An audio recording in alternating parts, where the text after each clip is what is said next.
Hey everybody, it is Blastin and Stashin. It looks like the chat was going crazy while I had to stop and reset my computer in order to get everything to work tonight. Can't believe it. I'm back this week. I've got my beard. My beard's coming back, so I could be part of the trio again with the beard. So I'm going to roll with that. Time to shave. Time to shave. Time to make a difference, yeah. Let's see, what do we got going on? Legion's in here. Double S is in here. And look like Knockout Comics. So thanks you guys for stopping by. Couple things we're going to be talking about tonight. It wasn't really a big week in comic books, that's for sure. At least not on my end. I only had a handful that I actually read this week. But the big thing that came out this week was Justice League. Of course, the Snyder Cut. I think everybody's seen that, except for Joe, of course. You can see it right there in his tag. I watched it twice yesterday. I watched it in the morning. If y'all want to talk about it, spoil it all you want. You can't convince me of anything because I'm too stubborn to listen to you anyway. I already spoiled it for Joe. So. Oh, you did? Oh, shame on you. Why I was trying to get stuff figured out. So, yeah, I've been off work because we had another breakout of COVID at work, somebody else. And so I was running a fever the other night, so I had to go to COVID test, and now I'm waiting for results to get back, so I'm off work. So I got to be home and watch Snyder Cut first thing in the morning, and then when my wife got off work, I watched it again with her. So I got to watch it twice yesterday. Spent a third of my day all on Snyder Cut. So do you want to go ahead and talk about that, Mike? What do you think of Snyder Cut? So like I put in the chat, it being 4 hours, me and my wife watched it throughout the day yesterday because she had some work stuff to do. She worked from home yesterday. And so we kind of split it up, an hour here, 2 hours. And, I thought I would get bored, but no, it flows. It's amazing. All I got to say, everything added to it. Do we want to spoil it or no? There's people who haven't seen it in the chat. So I'm not. So say double S. We should half of it. We should run through our comic books, and then for all those that wish to talk about it after we run through the comic books, let's blast it. Let's blast or stash it at the end of the show, and we'll get everybody a fair warning before we do it. North and South me, if everybody agrees. Yeah, we can definitely do that. But before we get started, I have to know, Mike has to explain it to me and to the rest of our audience. What are Cobra flaps, Mike? You ever been with you've had a couple women in your 45 years on this earth? Yeah, I'm not well versed when it comes to that, but yeah, go ahead. You ever been with a mean woman? Like, no, she kind of beats you. No, like, I got the vagina. No, she has scorpions nesting in her vagina. No. Can't say that I have, although I don't know what my ex has been up to since then. I'm just gonna leave it at that. This is why I don't get. Just gonna leave it at that. Okay. Because I have answers. Joe, why don't you start us out on a comic book then, since Mike does not want to explain Cobra flaps. Oh, I wish he would. That would be awesome. All right, so let's talk about a comic book. Everybody pick up Black Knight, #1? I did. So this was kind of the focus of. I'm sorry, Mike, did you have something? No. Oh, I'm sorry. I thought you said Dave.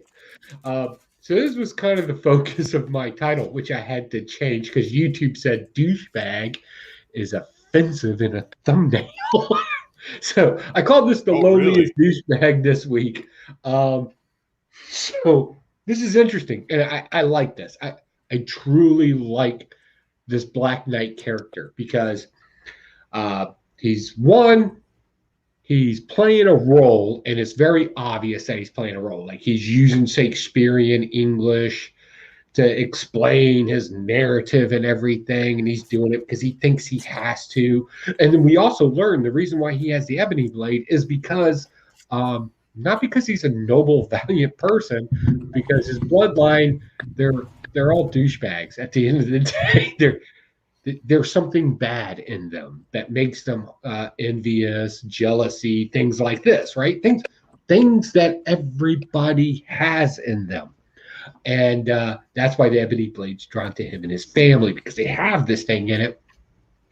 And then we found out that, and I love it when we use bad guys and they're really just doing villainous stuff. They use Black Knight to show up to something and it's like, yeah, you can be part of the club for right now because we need you. Right? Like they don't want to hang out with him. They don't want to talk to him because he's a huge douchebag. But hey, guess what? You got this great power that can be used and we need you. So really this kind of plays to the whole using somebody to justify the ends and then immediately discarding them, meaning you don't have any connection with them, using people. And that's what the heroes do in this. And it's kind of weighing heavy on him because he realizes that he knows they do it, but he has to do the right thing at the end. He has to use what the bad parts of him to accomplish something good. The ends justify the means type of thing. I like these kind of stories because this everyday life. We do this as people, and I really like this. And this is smart writing. I love the dialogue in it. I love the fact that we have a professor in here to try to figure out if Camelot was ever a real place. And then she witnesses magic right then and there. So we got that kind of, I'm not believing everything's going on, but it is going on, and I have to deal with that. So this was my pick of the week. I'm just throwing it right out there right now. I love the way this is written. I love the Black Knight as a character as it's being written now. This is smart, and I love it. Thank you. I took too long. No, I thought this was a continuation of that tie-in to the Black Knight, not Black Knight, the Null stuff going on. Lightly. King of Black, yeah. Yeah, it's lightly a tie-in. Like, it's not direct tie-in. Yeah, because, I mean, they definitely continue that characterization on through into this book. The same character, as in, like you said, he's a douchebag. I like the yin and yang between Mjolnir. He has to be worthy enough to yield it, but the Ebony Sword, you have to be more of a douchebag in order to yield it and get more power out of it. I really dug that. You know, I don't have a whole lot of history of the Black Knight. Does he often get killed and be resurrected? Is that part of his power? That's why it's a curse, because he can't die. Okay. So he exists because the Ebony Blade chooses him. And again, like and farther, I thought it was very interesting that Thor couldn't pick up the Ebony Blade. Yeah, because he wasn't douchebaggy enough. Yeah. So I like you talking to Siri throughout the whole book too. What you gonna say, Mike? I was gonna say, Legion asked who else is ready for King in Black to be over. No, I definitely am. I'm just reading the main title anymore. I'm not buying any of the tie-ins for sure. Yeah, I'm. It's been dragged out long enough. Let's end it and move past Heroes Reborn, because I am not looking. I don't know if I'm looking forward to Heroes Reborn. I think the story's stupid, but I like the new takes on characters. But anyway, that's a whole different ballgame.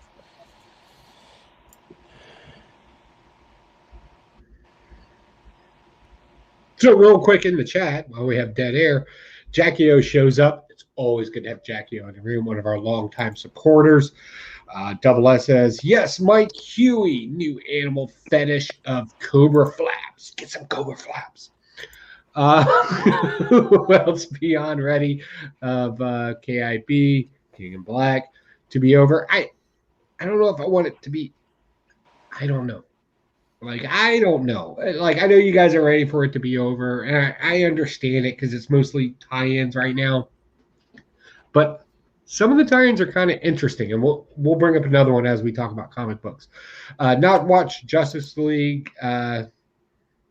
what does he say here? Oh, okay. You just changed the screen on me, threw everything off. Not for King and Black.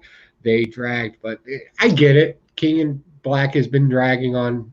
Well, it hasn't been dragging on. The tie-ins have. I think we can all say the tie-ins are what's dragging on. Well, maybe because the story's just playing out. But it's a comic book every month that pops out, and the tie-ins kind of prolong this extended thing that we don't care about. Is that a fair statement?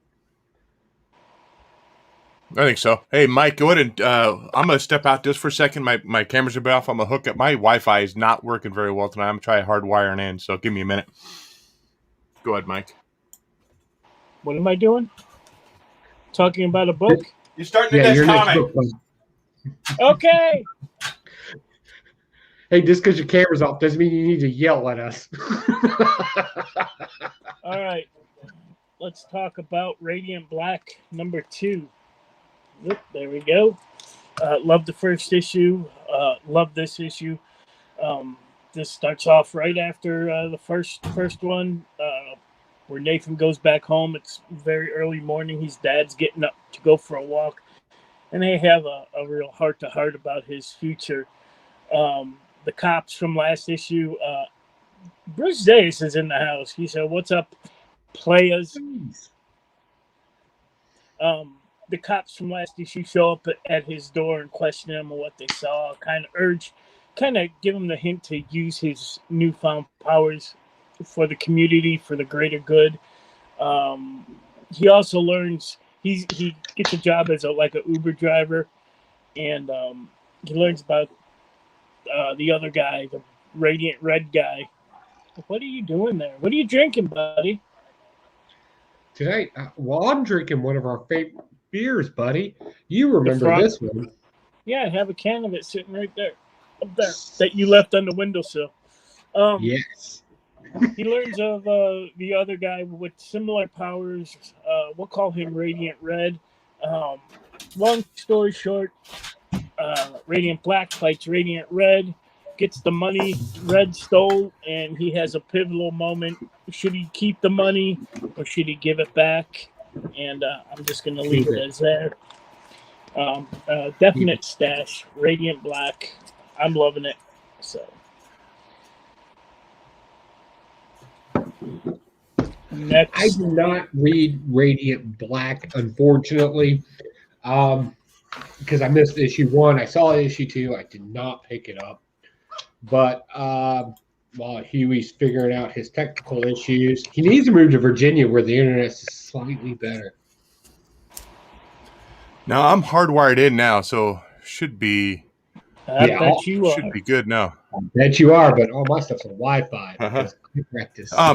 Radiant Black #2. Yeah, I picked it up. I wasn't on my pull list. It wasn't something that that I didn't pull, but it was just a short week, so I went and picked it up off the shelf. Anyhow, the first one was pretty good.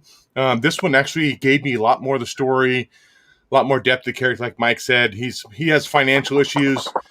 He's balancing on the action. Should I take this money? Should I keep it? Should I give it back? What should I do? Should I be the good guy, the bad guy?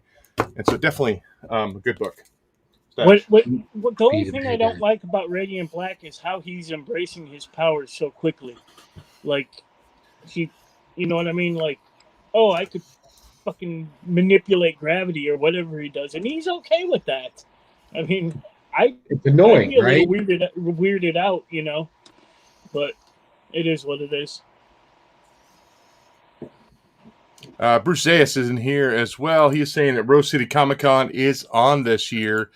That's Portland. That is on my. That's a question I'm going to have at the end of the show. So let's hold off on Comic Cons to the end of the show because I have some suggestions, and even the Blaster Stashin crew doesn't even know yet.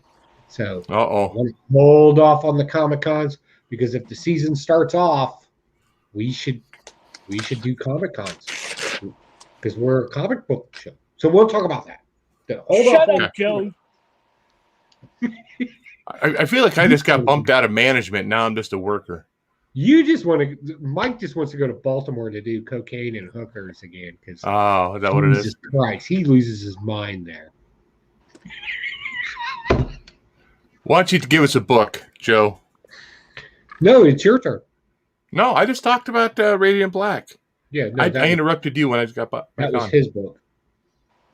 I know. So I went first. Mike went second. What It's your turn. episode we on? 226. Sir, Yep. yes, sir.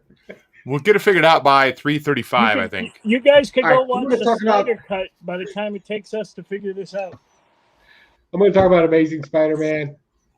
Imagine this. It's a number 1 because it's a tie-in. But legitimately, this was a good comic book because this kind of brought us back to a character who has long been forgotten and probably nobody cared about, but is still a cool character. It's Reptile. It's a kid that can turn into dinosaurs. It's like Dinobots in human form. And it was kind of cool. So in the first part of the story here, we get Peter Parker doing his thing. I don't know why they're doing this to him now, but he's all like sad and think this whole King in Black thing's his fault. And he's taking a bunch of minor things and making them bigger than they need to be. And it was just weird. But then we meet this Reptile kid, and I'm like, oh, okay, here comes the kid that's outside, and he needs to fit in. No, the kid comes in, and you know what he does? He starts off being a hero, and he has a very simplistic plan. To be a hero, start with saving one person. I know, we're used to Captain Marvel, and we're used to all this other bullshit where people show up, and they need to save the entire fucking planet right after they learn their powers exist. This kid is like, hey, I've been a superhero for a while, and my theory is if you save one person at a time, you know what?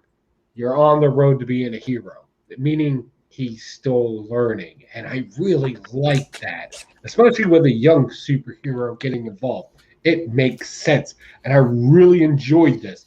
Yes, he is very naive in the whole superhero thing, but if he ends up growing, and then this should be a reintroduction to him, as we see him, hopefully we see more of him, and it just wasn't a transplant because, things have happened. The only reason this motherfucking book was made is because Reptile's getting his own book. I hope so, because it's at the end of this one. You see the preview. Yeah, I saw the preview for it. I hope so.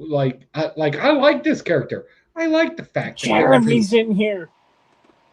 Oh, Jeremy, what's going on, buddy? But I like this character. Jeremy was dry humping the TV while he was watching Snyder's Cut. I don't know if it was too dry. It was a stash for me. I don't know how to follow that. We're done.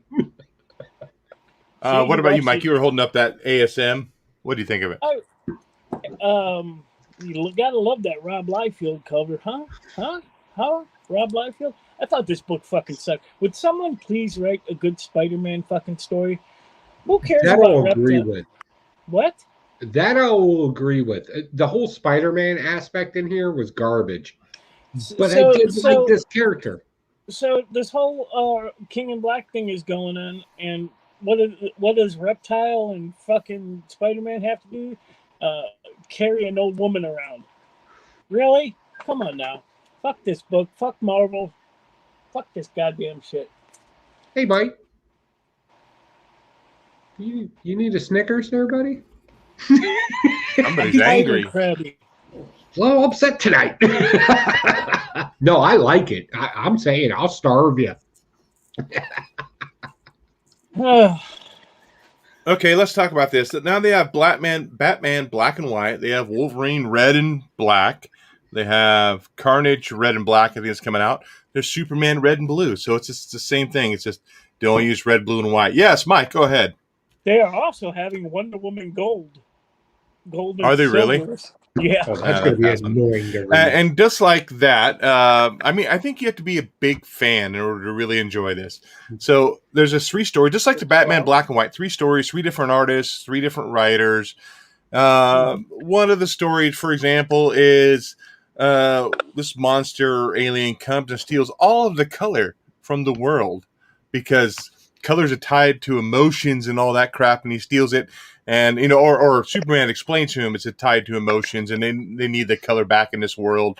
So he gives the color back, but Superman is only letting a little bit out at a time, and talking about red, how red is love, and red is blood, and red is, you know, the blue. And I'm like, what the hell, dude? I think you really have to be a Superman fan to enjoy this. This is definitely not worth $6, I don't think.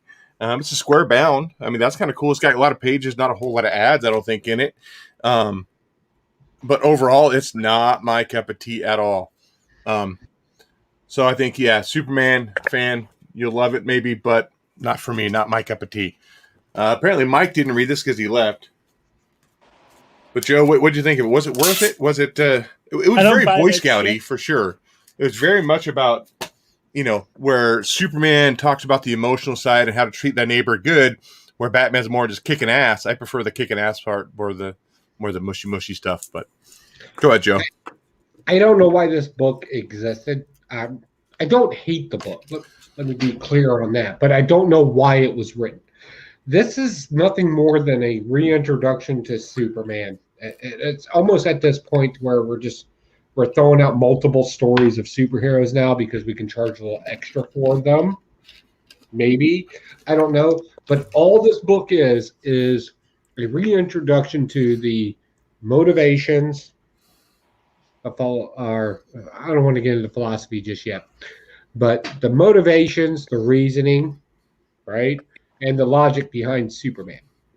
The whole Boy Scout persona, why it exists, just a re-edification of it. That's all this book is. Just to let you, the possible new reader or maybe old reader or whatever the case may be, just to remind you that Superman has a set of values and he has a certain set of ethos. I don't want to get into ethics because it didn't really go over that, but like this ethos that he has, to reiterate that. So this whole red and blue thing, well, my theory, my hypothesis on it is they really wanted to call this Superman red, white, blue, but we're in a time where that could be problematic, right? Because all the values and everything he expresses in here is something that I think anybody, and we'll just go ahead and say it, Boomer, Gen Xers, those American values. I think that was something they really wanted to kind of express in here, but because of past events, political climate, probably not the best thing to do. And you know what? Having a patriotic story is not unknown to Superman, and reintroduction to his ethos, ethics, whatever you want to say, aren't unusual. It's something that constantly gets played into the Superman mythos as it gets told. So this book isn't a surprise to me, although, and it again, I read it, and I'm not laughing it. Thought it was good. He's reasonably right in it. Even in some cases, he agrees with today's terms to an extent. That's fine. It was good. Stand up, do the right thing, be there when it needs to be there. When everybody disagrees with you, be your own man. And I think that's something that Superman stands for. So, yeah, it was okay. It got a little political in some places. I will say this.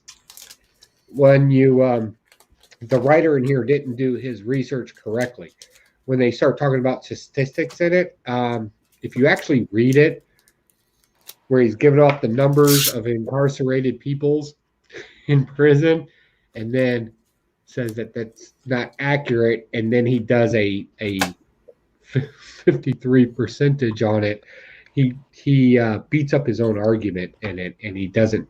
I'm guessing the writer, who was the writer, John Ridley, probably didn't realize he did this. He sat there and he made the accusation that this rule that the majority of people that commit crimes, right, statistically, are African Americans. right? And then he says, but that's not accurate, blah, blah, blah. It's low crimes, over policing, blah, blah, blah. And then he gives up this, which is actually a factual number, which I did my research. I looked, found through 3 different websites, one of them being FBI. And come to find out, he even admits it in the own book that what did he say? 49% of incarcerated people are African Americans. So what? So how is it overpopulation if they're not over the medium? Like I took a class in statistics. Shut up, Joey. I understand how statistics work, but I'm just saying, right? Like you just beat up your own argument in there, and you're just trying to be smarter, and then you tried to add data, and and you as a writer, you should have known better, and you beat up your own argument. That's, and I don't mean this to be rude. I mean it by definition. That was just ignorant. That was just ignorance. So, yeah, all in all, good story. Mike, give us some levity. Levity? Yeah. Let's talk about my pick of the week. Okay, do that. Unless you want to do a meat and potatoes. Oh, I can do meat and potatoes. I'm just writing down people this week for the giveaway. I got to get. What kind of giveaway are you giving away? The giveaway I started. I have got to get the books out yet. Yeah, but you have new people in here that don't know about the giveaway. Well, you want to talk about the giveaway first? Whatever you want to do. You're the leader. So the weekly comic giveaway, I got Double S's books right here. He's the one that won last week. So what we do is we take people who are in the live chat this week, and we'll add them in the giveaway for next week. And so right now, let's go ahead and do let's do a screen share to Chrome tab, pick a wheel, share that wheel, share that beautiful bean footage. So as you can see here from last week, we have Jackie O, Double S, Midwest Scotsman, Poor Mike, and Splash Page Comics. They were in here last week in the live chat and talked about. So we're going to go ahead and give them a spin, and we'll see who the winner is this week, and we'll get a package out to them. That's a slow Brought to you by Rogue City Comics. That's not spinning very fast, is it? No. We could go watch the Snyder Cut before that thing finishes. What is it, having a seizure? I guess it's Double S again, so he'll be getting a double package coming out. So make sure you...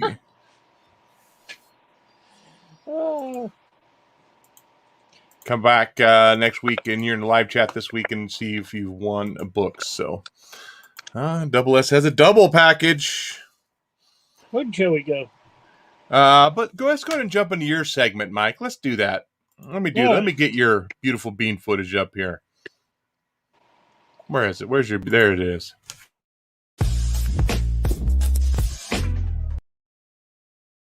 Ooh la la.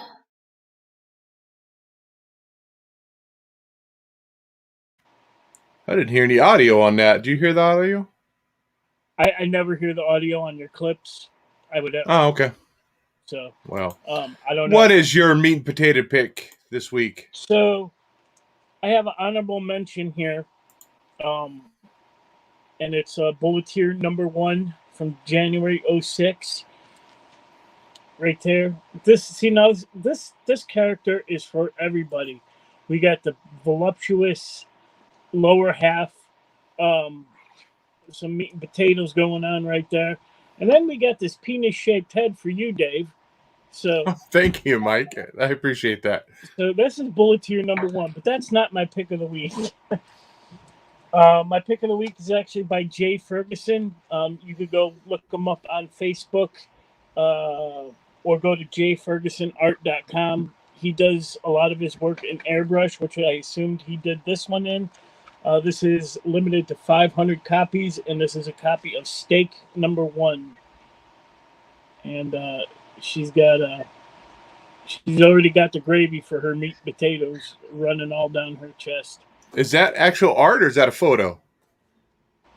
I'm assuming this is actual art. It doesn't look like a photo up close. So, but if you go look at the rest of his stuff, I mean, that's Steak.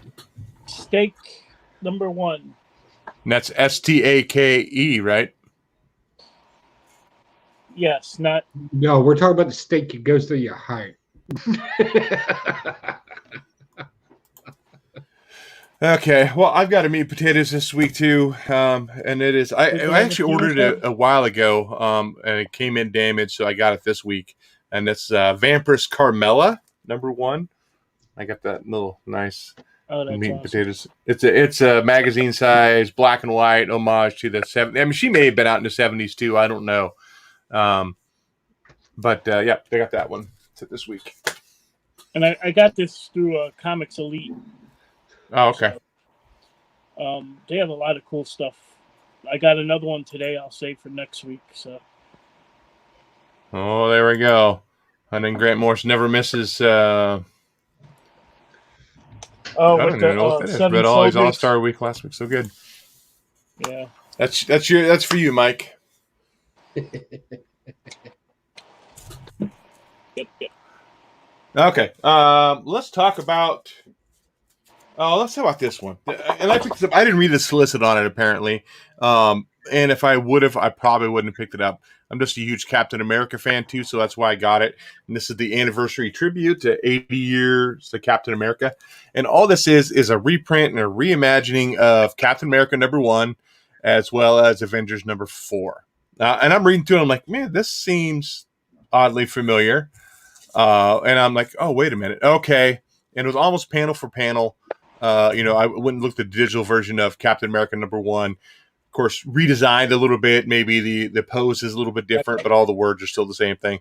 But overall, unless you're a great big fan of Captain America, I would just totally avoid this book. Mike or Joe, you have this book, or are you a great big fan of Captain America? Big fan of Captain America, unless Colleen or Coates is on it. Yeah. Because these are horrible. I don't own a Captain America #1. I think that would be an awesome piece of my collection. I don't own an Avengers #4 either. So I guess I do have the story in a physical format. But other than that, I would just totally avoid picking this up. I don't remember what was it? Doesn't different artists $7. Doesn't a different artist do each page? Yeah. Yeah. I don't know about each page, but yeah, I definitely got Alex Ross and and they're definitely different sections of the comic. Yeah, but overall, I would just totally avoid it altogether. I think the other cover they had is an homage to Captain America #1, where he's punching out Hitler. I wish I could have got that one. I think it's a Mark Brooks variant, but it's a blast for me. I don't want to pay it. What, Mike? What do you got? All right, let's do my pick of the week before we run out of time. Now, I love my kaiju books, and I was actually kind of hesitant to pick this one up, but I'm glad I did, and it's Ultra Mega #1. My God, this book is awesome. So, like, this plague has spread, space plague has spread through the earth, and people are turning into giant monsters. I must say the creature designs in this are amazing. Like 3 individuals are granted powers. They could turn into like Ultramen, Ultra Megas, whatever. They fight these things. There's a lot of info in this book. It's 60 pages. The best part about this is when the dad gets his head lopped off at the end and blood starts pouring. It actually starts flooding the streets of the city, and then it solidifies, and people are it's just read Ultra Mega, for the love of Jesus. Pick of the week. Joe, did you pick this up this week? I did not. You did not? This was actually really good. I'm not a big fan of kaiju. I'm not a big fan of any of that stuff. I'm not even a fan of Godzilla and Kong. I know you're going to hate me. Shut your mouth. Yeah, I know. Stop. So I'm not. I think part of it is anxiety kicks in, like they're absolutely destroying these cities, and I'm like, what the hell, dude? They got to fix all this stuff. But this was actually really good, and so from what I understand, so the guy, the main character who got the powers, apparently he has a kid with one of these mutant or alien people, and it's been brewing for 10 years inside of the gestation period or something like that. She finally lets him out, and his kid come to kill him. But what's really cool about this, they never address this in any of that kind of books or movies I've seen. When body parts get lopped off, they go flying through the air and knocking things over. And I said, blood coming through the street, blood clotting up, drowning people. Freaking A, that's just crazy and nuts. And I absolutely love it. What is friggin'? Friggin'. He's a friggin' crazy, man. I don't know what to say. Friggin' crazy. Fun. I can't tell. But this was awesome. I loved it that his body went back to normal size and his head was big for a while. And people were like staring at him. He's naked. He's on the phone talking to his wife, and his wife sees him on a nude. He's naked and standing talking on the phone booth. Definitely awesome book. I'm glad I picked this up. Like Mike said, 60 pages, and it was what was the price on it? It was $8, but definitely worth it. Definitely worth it. It's a stash, big time stash. I'll take your word for it. The Ultra Mega. But what do you got, the Joe? size of the condoms I gotta buy. Oh, is it? You just call them that to make you feel better. They're all the same size. Dave, did you watch Falcon? I did watch Falcon, yeah. How much time? You guys always talk about needing sleep and this and that. You guys watch more television than anybody I know. I was off yesterday. It's currently 7. My alarm was going off. I apologize. It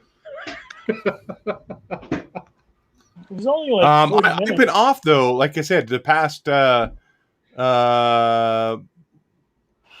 days I've been off work, so I've been doing nothing but watch TV and movies. I watched Captain Fantastic this morning. I watched Monster Hunter the other night, as well as Justice League and all that fun stuff.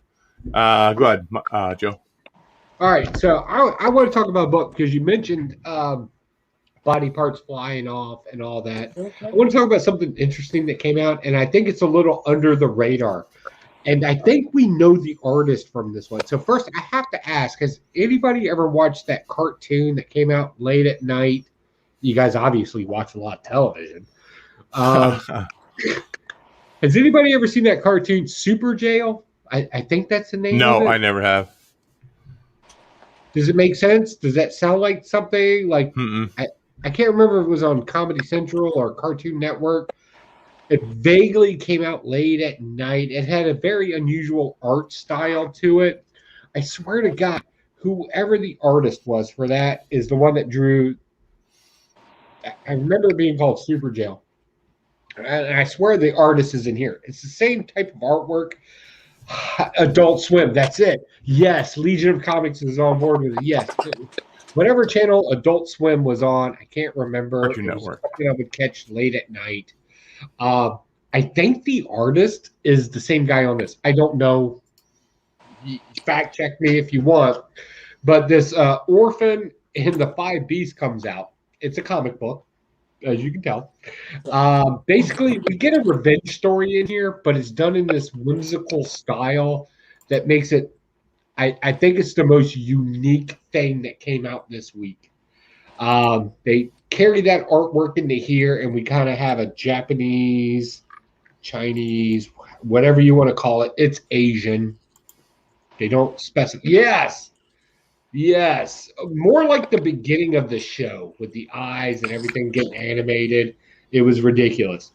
They have that kind of artwork in here, the more stylized 70s version of it, where a lot of stuff is going on in the background too. A lot of artwork in this. And it's a ridiculous story, but it's a revenge story of a sensei that sends his student out to wrong his past. And it's done in that kind of artwork style. The dialogue in it's ridiculous. The villains in it are even more ridiculous.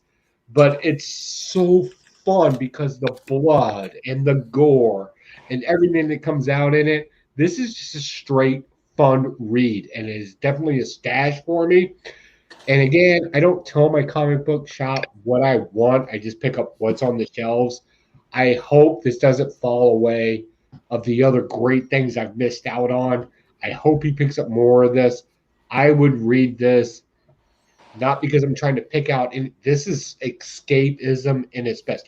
The best villain in here has humongous thighs, like thighs, and he can crush a horse with them, and he's the villain. Like, and it's ridiculous, right? But the gore that he squeezes the horse out and the detail in it, I'm just like, oh my god, this is just stupid fun. And it's stupid fun. Escapism at its best. No What mess book is that? overthinking it. This is Orphan and the Five Beasts. Oh, okay. For some What's reason, the artist I thought- name on there, Joe? All I see at the top is Well, open the the bitch writer. up. I don't see the artist. Hold on, let's find out. I thought he was reviewing Justice League. I was like, I didn't read that. No. I was like, what the horse? Digital What? art technician, Kyle, go lay down, buddy. designer. I don't know what an artist is called it these days. Digital art technician is Adam Prout, and the designer is Ethan Kimberlin. It doesn't have just artist anymore. Everybody's got a crazy, stupid title at this point. It's ridiculous. But I'll give you an example of the art real quick since we have it open. This is what reminded me of the beginning of Super Jail. Oh, okay.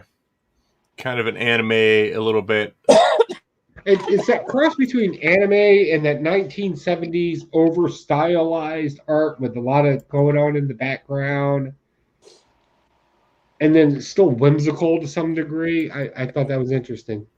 And so, yeah, I enjoyed the hell out of this. Again, I don't tell my comic book shop what to buy. But man, if they bought one copy of this, I'd be the first one in there to get it every week. This was good. Mike, back to you. What you got? Since I thought he was reviewing Justice League, we'll talk about Justice League number 59.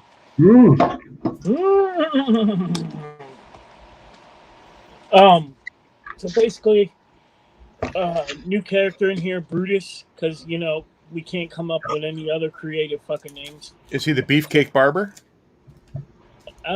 He's a beefcake. Yeah, I don't think he's a barber, but Okay. he's pretty fucking stupid. He's taking on Black Adam. Just rewind a little bit. When I see this, I'm hoping some of these characters actually show up, like Hippolyta and Naomi, all these new characters that they talked about that were going to be in here. But Superman shows up and nothing really happens. The Brutus character, we learn at the end, has ties to Naomi. Best part of this is when Aquaman creates the wall of sharks. And I thought that was pretty cool because, sharks and my shark porn. Other than that, this is a whiskey dick. Whiskey sorry. dick. Sorry.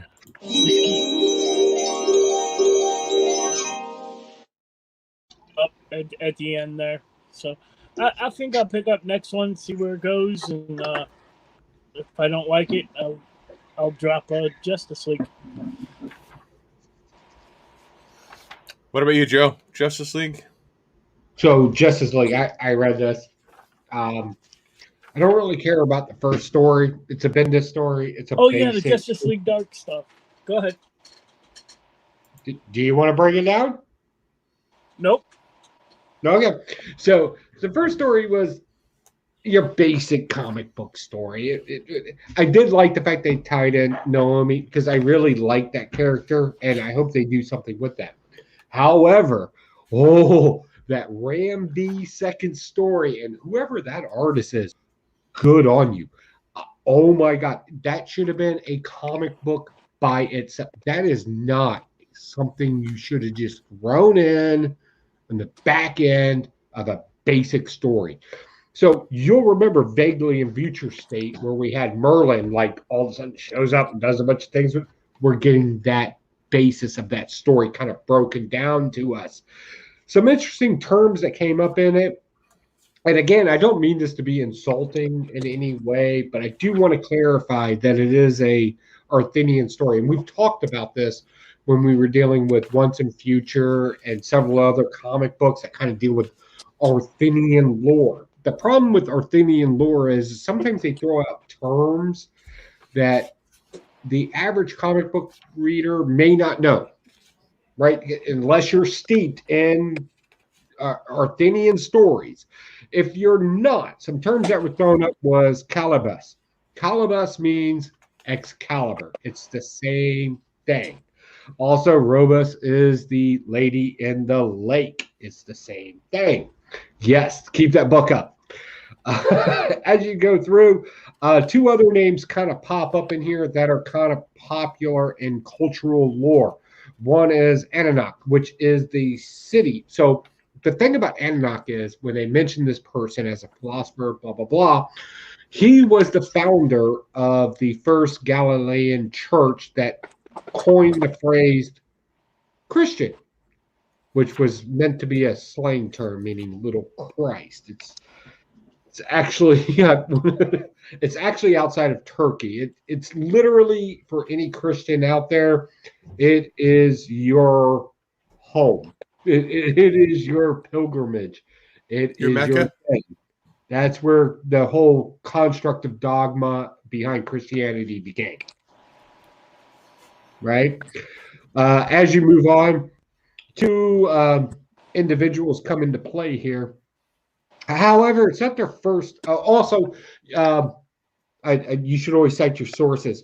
The name of the place can also be found in Acts 11:26 in the Bible. If you go to Acts 26, it mentions the exact same place being the home of Christianity. Moving on, getting into more weird stuff. Two characters are mentioned in here. One, the cool one, right? They had the gift from God and the weapon from hell.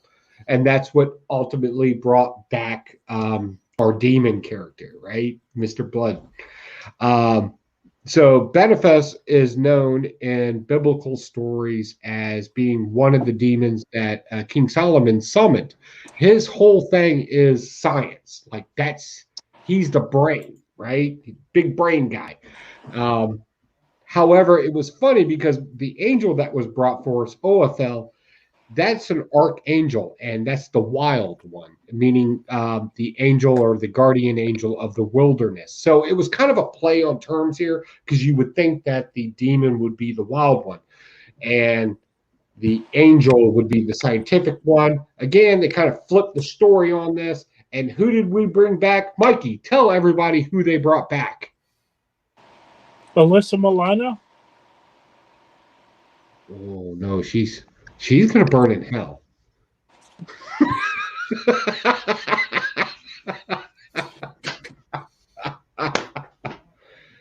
That's right. They brought back the host of Jason Bloodborne. So where this ties in, if you remember in Future State, Demon had to live inside of Bilbo the champ, our little chimp that carries the sword.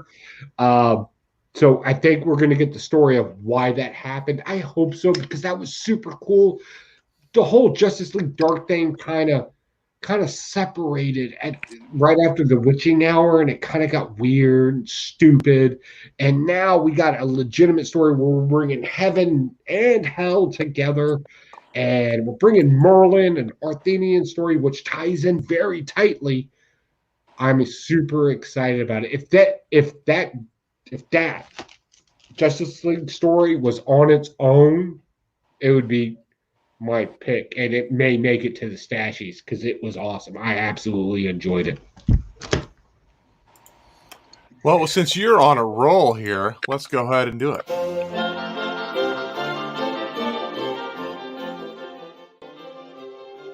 Comic book philosophy with Bill Can.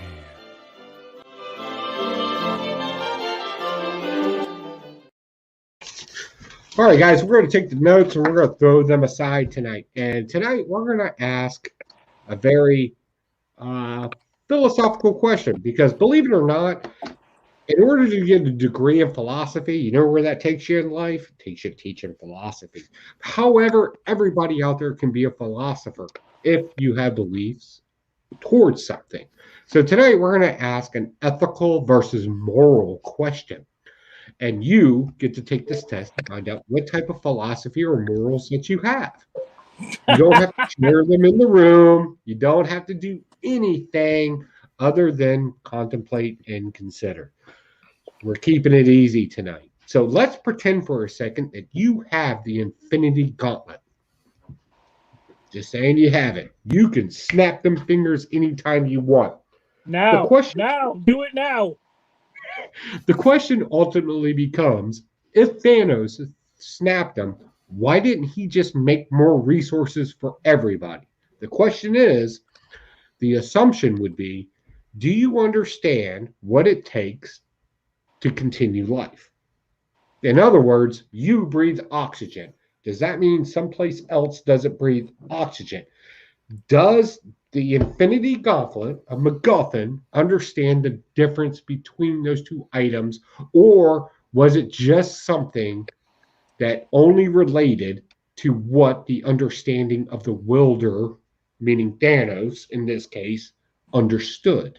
Meaning, if he says, I need to wipe out life because I don't understand what it takes to continue life, can I wipe that out? Or am I smart enough to assume that everybody is the same as me and snap and give them all the same thing that I have? What is the difference? Now, you may be thinking, well, what's the right answer? You ready for this? It's not. Every time you deal with somebody that deals with a different perception of you, your perception of somebody's reality could be totally different. The whole point of this exercise is to understand what it takes for somebody to exist, live, believe, whatever the case may be. This same exercise, or very similar exercise, I should say, is the same thing as a trolley exercise, where a trolley is going down the road and it splits, and you have the power to change the tracks of which way it goes. At the end, there's a disaster, and you have to determine the disaster by playing the scenarios out. There's a kid over here, a group of old people over here. Well, these people have lived their life, maybe the kid's over there, and they start fresh. But, then you get to throw in the bits and pieces of life in it. Well, what if those old people over there have gone to school for a very long time and they understand how cancer works and they can cure it? And the kid is going to die in a week of cancer. Would you switch the tracks differently at that point? The whole point of Thanos being able to snap something is the same case scenario in this point. What is the best? Life is finite to a degree. There's no doubt about that. Nobody will argue that. But the question is, when at the end of the day, when it makes your decisions, do you do for a group or do you do for a few? How do you operate in the environment that you had no choice to be in? Good luck with that one, folks. People have argued it for years, and that's Pocan's philosophy for this week. Make your best decisions. Live well. Legion says, kill the Greys. The kid has potential unmeasurable. Enough said. Look at this. Uh-oh. He's talking about me. I'm going down. You rotten bastard. What an asshole. Okay, let's talk about Thor. Let's talk about some more Greys. Let's talk about Thor number 13. So we find Odin at the end of last issue. He's just drunk in a bar, getting there, and Valkyrie finally starts kicking his ass, saying, dude, you need to step up. You need to do this. And she decks him, knocks him off his bar stool, and realizes he doesn't have any powers. And she said, what happened to you? He goes, I gave all my power to Thor when he assumed that role of being the king. And then she's explaining Thor can't handle this. Thor can't do it. This is what happened. We got Blake. He killed the dragon. He's out of hell. He's put your son into hell. You need to come help out. He's killing the tree of life. And then that's when Odin slams his beard ass and I'll get my armor. Let's go. So he ended up going. They're up to Donald Blake. He's ended up chopping into that tree of life, and Odin slammed his head in the ground, and he's like, Donald Blake's like, pretty much, you're not gonna be able to do anything. You're just an old guy. But then he explained to him where that blood from the tree of life is going. It's going down to feed Thor in hell. But Thor needs a vessel in order to get out. He can't bring his body out, but he can bring his spirit out. So he ended up going into it's not a Sentinel. I forgot what those things are called. It's the Asgardian destroyer armor. Oh, yep. So he ends up going to that, and that's when he's back into the real world. Now he knocked Donald Blake in his ass, and they're getting ready to go battle it out. That's the thing you saw in that Thor movie. I forgot which Thor it was. Yeah. I just forgot what they were called. Definitely, it's a stash for me. It's awesome. I like when the Greys, as Legion would call it, step up and kick some ass. Okay, Greys can still do that. Greys have what's he say? Not when they're drinking White Claw. They have potential that are unmeasurable. Greys do. Okay, so Legion can just stick it. It's a stash for me. Joe, or Mike, what'd you think of Thor? I love Legion. I love this channel. Yeah. Anyway, yeah. One of the better Marvel titles. Marvel has got some crap going on right now, and this is one of the highlights when it comes out. Still a stash for me. And I don't even like Thor that much. I am not a Thor fan, but I like this. Odin's great in this.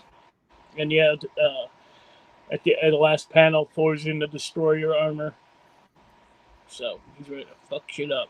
Kind of ready for this. Move on to the next storyline too. So glad it's winding down. Yeah. But what about you, Joe? Oh, I love this. This has been great stuff. I like this covers. Them two-tone covers. God, I can't stand them. Really, you don't like those? I think those are classy. But I like this. It's a whole man against his God story. God created me. It didn't give me any direction, and then I just find out that I'm something to use for his means. Angers me, and I want to rage out. Is that a picture or something? That's a Cobra flaps. I think he's talking about, isn't it? I can't see that. Look, just draw a picture of some piss flaps. It's the same thing. Yeah. It's all good, Legion. Yeah. The whole this whole storyline is nothing more than man's upset at God because God has failed him. And that's always a great thing. We've all asked that. God, why are you doing this to me? Type scenario. It's why a lot of people don't believe in God, whatever the case may be. But this person gets to face his God. But this is interesting. And this is where Cates is smart. Cates understands the full theology of things. And in any good theology, there's always a son of God. And now man, being Donald Blake in this, has to deal with the Son of Man, who has shown up and is all powerful. This is a biblical story at the end of the day. And also to answer one question, what's the difference between ethics and morals? Morals are defined as... No, you had your segment. Fuck that. Shut up. Morals are defined as what we believe as a society or a group. So morals are multiple between you and other people. Ethics are what you believe as an individual at the end of the day. Yes, they can coincide, but they're not the same thing. Sorry. I saw that, and that's a big deal for me. So I'm sorry. Go ahead. I just want to let Legion know, I don't know if he's heard our chat before, but I'm actually the youngest person on the panel here, by the way. So just because I have more gray hair. Yeah. And I'm the oldest. Yeah. And I just look you are. Good. I just look good. Good for my age. Do you want to go to lightning round before because we're at just over an hour right now. We still haven't even talked about Justice League yet. Yeah. I think we hit lightning round, Joe. Go ahead. Give us lightning round. Let's roll it. I'm gonna watch Justice League during Joey's lightning round. Oh, Jesus Christ. Are you serious? We talk about tits and ass, and you're on there 20 minutes. I talk about philosophy for 3. All right. So Here's my lightning round. Truth and justice. Isn't that the one you talk about the prison reform, not the red and blue? Yeah, I think I got them mixed up. So yeah, done. That's it. Yeah. Walking Dead Deluxe. Well, one other thing. I've been reading The Secret, which is a long treasure hunt. I've been reading through this. Is that an Oprah Winfrey book? No. This is not The Secret, like Jim Carrey putting a message on it. This is an actual American treasure hunt that you can do at home. That has artwork and phrases, and you got to match things up. My wife saw something about this on Exploration or Explore. The guy from Discovery Channel that likes to go on treasure hunts, whatever the fuck that's called. This is a book, and my wife has dared me to solve it. So I've been reviewing this because if you act like you're a big brain, everybody thinks you're a big brain. So my wife wants to prove me wrong. So I'm reading through this, and we may find a treasure in the future. So that's why my wife buys me boxes of crayons then. So she doesn't buy me big brain books. She buys me stuff with colors. And usually it's those water paints too that, just you paint on the thing and it paints it the right color. You don't have to worry about messing everywhere. Dude, your wife thinks you're smart. We all know that. It's okay. It keeps me around because I'm dumber than shit. Walking Dead Deluxe number 11. Pick up that. I'm gonna stop picking these up. I think I'm gonna wait and see if these are in a dollar band. I'm tired of paying full price for them. I think I'm just gonna hold off and get those. I'm sure I could probably pick them up fairly cheap later on. Catwoman 29. This mainly cover by. I did not get that. You did not get that? That's fuck me in the ass. I got this one in the mail today. This came out, was it last week or week before? This is it's a State of Comics exclusive. It's a Neil Adams Joker #1, the homage to Batman 251. I ended up picking up that one. Thought that was pretty cool, so I got that today. So that's pretty awesome. That's my books. That's all I got. God damn it! What do you got? All right, real quick, I did pick up Black Knight. I'm gonna take a nap. Black Knight. These guys failed to ask me my opinions about it, so I'm not going to tell you. What? Did we? Yep. You didn't tell us you got it. I walk with monsters #4. Haven't read it yet. The last issue, I'm not sure what #4 or 5 of Marvel. Haven't read it yet. Invincible #1, the whole what is it? Prime Video thing. Haven't read it yet. Nightwing #78 of Whiskey Dick issue. The Bequest. The Bequest. Opened this up, saw how many words there were in it, and I put it back down for later, so I haven't read it yet. And last but not least, Erratic #4. Still good. So that was my lightning round. Okay, let's talk about Snyder Cut. I took some notes when I was watching it. I had my phone out and I opened my Samsung Notes and I'm typing stuff in there. So I have a few things. Some of the stuff may actually go back to the original cut, theatrical cut of Justice League. So this is the stuff that I noticed here before. And most of the stuff I wrote down were pretty bad. So like I said, I watched it twice. On the second viewing, I thought it was a little bit better. Stuff made a little more connection with me. Okay, I like that. But I did find quite a bit that was kind of like made me question some stuff. One was, what was the point of the stairs leading up to the mother box in Atlantis when everybody swims there? I thought that was kind of weird. See the stairs going up to because that? Wasn't Atlantis on land at first? It might have been, but why would they have? I guess maybe there was up on land prior, but then it's out in the open so everybody could just get to it. Look, man. Who knows? Now. So the car that Iris West is in, as she's leaving the dog bark place, she's going 10 miles an hour. How does that car hit that truck, that semi, and flip completely over and fly down the road? That go against all sorts of physics. How fast was it Right? going? Like 10 miles an hour. She just pulled away from the curb and maybe went 40 feet, and That's hit this called, truck and completely flipped on over. And everybody thought, that's called a MacGuffin. Can we do something with whatever we want to say MacGuffin? Can a I can do MacGuffin's a something like that, like a little lucky leprechaun kind of, oh, yeah, MacGuffin. How like about the hot oh, dog? you got lucky with the MacGuffin. The hot dog thing, I thought it was funny because I watched the second time, it had that very like loving music, as he's like caressing her face, which I thought Yeah. was really freaking creepy. I just want a leprechaun saying, "Whoa, MacGuffin!" Oh, MacGuffin. But yes, I thought it'd be really funny because he reached up for that hot dog. I would have loved if he would have just like put it in her mouth a few times. I don't know why I thought that. Slapped it Slap her in around. the face with it. Bet you Yeah, like yeah.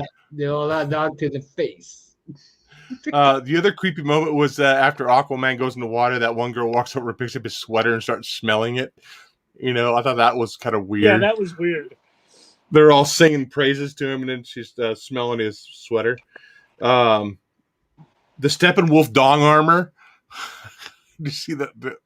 The armor goes right between his legs like a big dong. Do you want me to pull out the bulleteer again? Where's the bulleteer? Is that what it is? I felt Martian Manhunter was really shoehorned in there. I don't think he really needed to have been there at all. Now Green Lantern wouldn't have fit in this first scene that Martian Manhunter was in, but I would have geeked out so much more if it would have been Hal Jordan toward the end of the movie that showed up instead of Martian Manhunter. Because Martian Manhunter's way down there like a C-level hero, where Green Lantern's more of an A-level, They did have a Green Lantern in it, but I think that was in the original cut as well. Yeah, I think so too. The lame vocalization music every time they showed the Amazons, that got super annoying. The whatever that was, What is it? No, I'm not doing it again. That's a one-time thing. And the last thing was, thank God that last scene, the epilogue, could have been totally done away with. I don't think they needed that at all. I don't think it fit really in with anything. I hated the scene with the Joker. That was so freaking lame. And part of that could be I don't like Jared Leto as Joker either. So I think that it just like, dude, that just was horrible, I thought. But overall, I thought it was definitely a better cut than the original Justice League trailer or theatrical release, for sure. Says Legion said Kilowog also made a brief appearance. 2 lanterns total. Kilowog's my favorite. I love Kilowog. And he says Martian Manhunter's the longest running JL member. He deserves his time. Yeah, I get that. And I was talking to my wife about that too. Was like, he was probably more of a member of Justice League than Green Lantern was. What's that, Joe? Oh. What about you? What about you, Mike? What do you think of the Snyder Cut? Was it worth the wait? Was it worth 4 hours? What do you think on it? I think. See, I never had a problem with Justice League. I thought it was a fairly decent movie. And what he did was make it better. I mean, what more? I mean, I'm glad I got to watch it from home and didn't sit in a theater for 4 hours. Mm-hmm. And like I said, I split it up throughout the day because I don't have that kind of attention span. I sat through it both times. Didn't stop it once. And it moves along pretty quick. My wife said it's really slow. But man, that 4 hours actually flies by. I thought that was kind of a blessing there too, because it didn't seem like 4 hours. You get a lot of stuff in there. I like that they fleshed out the Flash and Cyborg's characters a lot more. I hate that character. I'm not a fan of the guy who plays Ezra Miller's Flash either. What's that? I didn't like the way they did. I don't know. The Flash or Cyborg? Flash. Yeah, I'm not a big fan of Ezra Miller either. I don't know. I think he was a little bit too goofy for me in that character. Yeah. The only part I did like was towards the end when he is trying to build up enough power to help Cyborg split the mother boxes, and he gets shot in the side and he goes down, and he gets up and he's like, and Batman's asking him, "Are you okay?" He says, "Just catch my breath, just catch my breath." I thought that was kind of a cool character moment. I don't know why. He could have said, "Ow, I just got my ass shot," or whatever like that, but no, he's just trying to walk it off and trying to make it no big deal. Even he's hurt pretty bad though. I thought that was kind of a cool character moment. But overall, I think Ezra Miller's kind of a little bit too goofy for me for Flash. I hate the way he runs. I hate when he throws his arms out like this. Doesn't seem like very aerodynamic. It just seems really weird. But I guess maybe Flash does that in certain comics or certain cartoons and stuff. I don't know. But Legion says too frantic on paper characters is fine. Different actor would have translated better. Let's see. Legion's got tons of. Oh, that's Joe. Because the event will come out, people time end up saying people. Good question. Okay, you're talking about your morals versus philosophy there. Legion of Comics asked a very good question earlier about people versus time in that one, and the truth is it's a question in itself. So good question, and he's definitely thinking. There's no doubt. I do like it. However, the question doesn't have an answer because the question is relative to oneself. So if I was to tell you what I thought it would only be relevant to myself versus you, meaning your ethics. Is that? Am I being weird? I'm being weird. I'm going to leave it alone. Lois Lane is pregnant. Was that in the original? Did she say she was pregnant in this one? Well, somebody says congratulations to her at the end, which I thought, they were implying. I forgot who it was. I don't by remember the way, congratulations. It wasn't because they're engaged or something? Oh, I don't know. I thought it was I like the fact that they took out all of the Europeans that they're trying. Remember in the original cut, they're trying to save the people from that town to where they were putting the mother box together, and they Flash pushed the people out of town in the truck. Oh yeah, yeah, that was all gone, which I think is kind of cool. It's kind of they went to a what's the name of that that famous town that the nuclear meltdown happened Chernobyl? over Chernobyl, yeah, like a town like Chernobyl where there's still looming radiation. That's where they went, so there's no people there. I thought that was kind of cool. The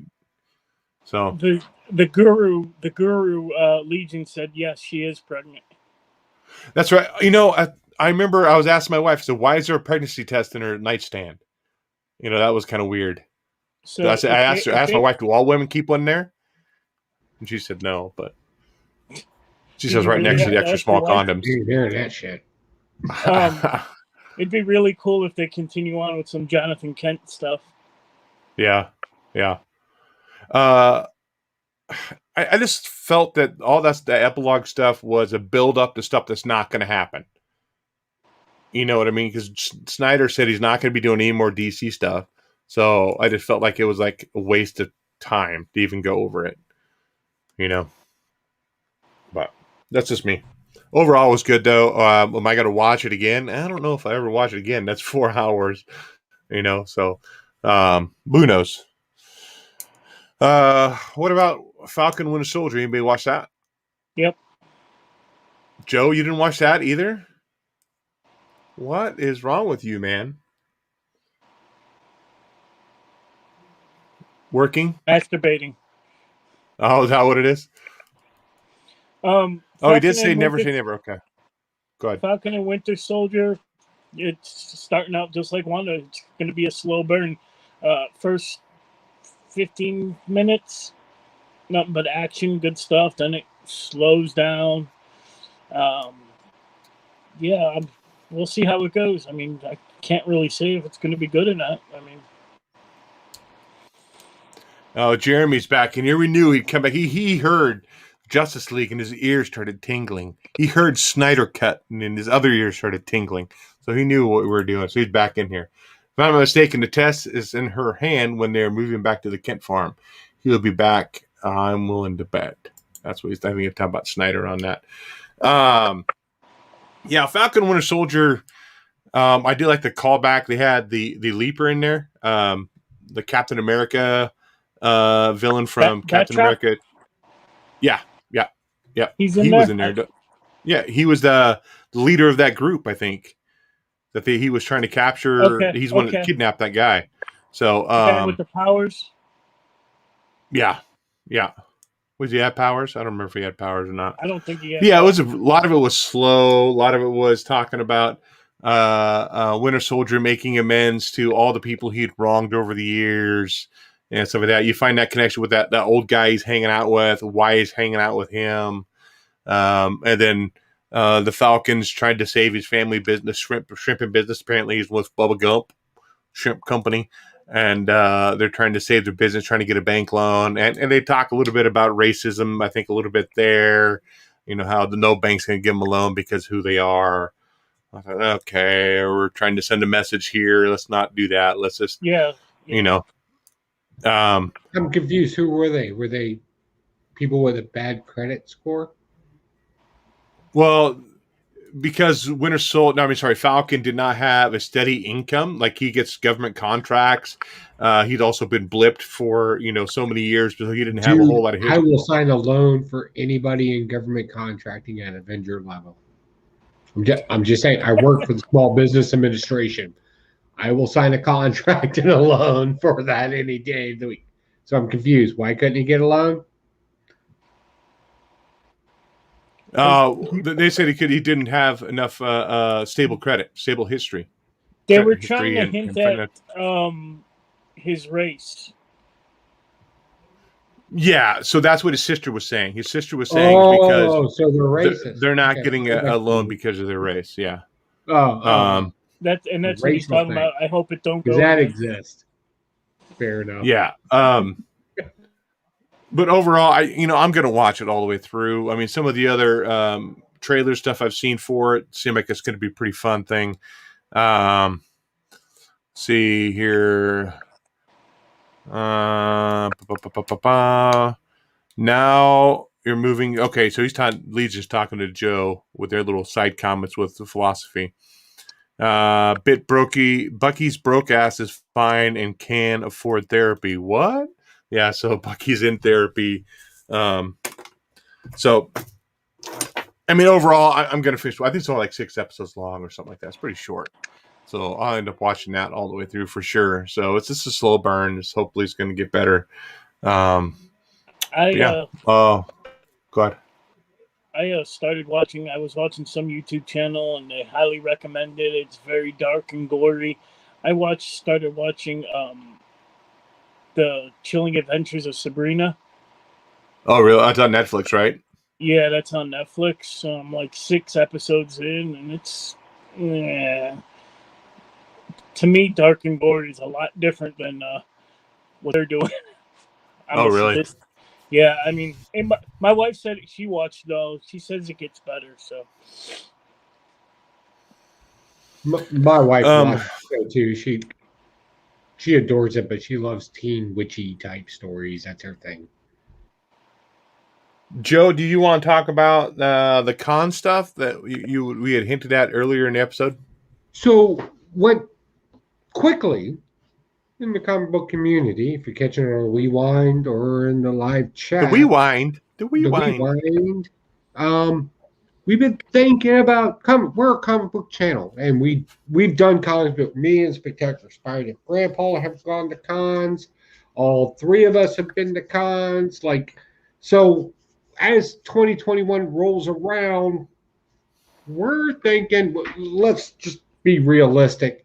Nothing's happening in the next, let's say, 5 to 6 months. So what should we be looking at? You, as the comic book collector, what cons? Give us some input. Where should we be going? What should we be checking out? Is it in your hometown? Is it the town over? Where are the cons this year? I've mentioned Vegas, mostly because I'm probably not going to spend a whole lot of time in the con. I'm probably going to be doing cocaine, alcohol, and blackjack, which I'll be honest with you, Dave can contest to. Mike can contest to the alcohol. Well, the drinking and gambling, yes. I don't know much. You must have been doing this stuff on the side, and I didn't see it. Dude, I did cocaine off your back. What are you talking about? Whatever. Again, Dave. I cheated on you, buddy. No, but seriously, we're looking at this year, and let's be honest, everything's going to be redefined over the next few years. So, should we go local? Should we go for the big stream? To me, I was thinking about one in Vegas, Unicron, but I think it's more of a brony thing. So that's all about Dave. But he's the boss. So actually, you're the boss. As the viewer, you're the boss. So give us some I'm going to bed. ideas and we'll figure it out. Definitely.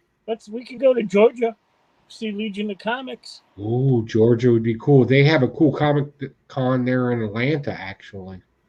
That would be something. He says Joe Fest. That's right up your alley. That's May, though, man. There's no way I'm going to be getting out of here in May. Yeah, Well, give us then you should just give us move summertime. We got to give our employers some notice.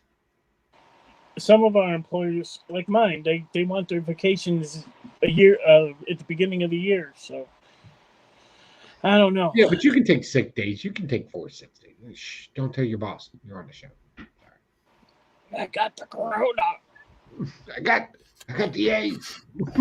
See, I'm headed to Missouri, I think, in May for a few days. So Where'd you go into Missouri for? What's I'm going to going see on my in daughter over there. So we're planning on that trip. Who's the boss? Like the show, Joey? Who's the maid? Alyssa Milano? Joe. Yeah, No. you're Alyssa Milano. Missouri? Dave's the boss. He can kick us out anytime he wants. I'm Tony Danza. I'm Tony I just Danza. show up. And when nobody else shows up, I just run the shit. I'm joking. My only concern with cons, even though, so you look at that Unicon that's in October next fall, is I think a lot of the people, the guests and stuff like that, are still going to be hesitant to even do any big cons this summer. Yeah, a lot of them. If no con happens, like what happened to us, Mm-hmm. right? There wasn't a whole lot for us to do. Even if it gets canceled in Vegas and we show up to Vegas, there's still a lot to do. Well, I guess so. Yeah. I mean, we had some fun in Seattle. We still went stayed around busy. quite a few different places. Yeah. Oh yeah, I stayed drunk. Finally rented a car. But right there where the con has happened, there's 27 different comic book stores. We won't have to rent a car.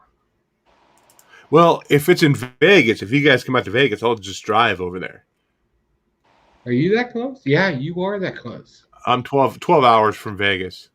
Yeah, we're flying. Mike, you want to go to Vegas? Let me know the dates. Grandpa's got to go to bed. All right, go to bed. We'll Go figure to it bed, out. Grandpa. Hey, do you guys want to see us in Vegas? Let us know. When's SHOT Show, Joe? Huh? When's SHOT Show? Yeah, don't worry about that. All right. We'll catch you later. It was the Blastin or Weather Stash Happy Reading, and we'll catch you guys next week. Laters.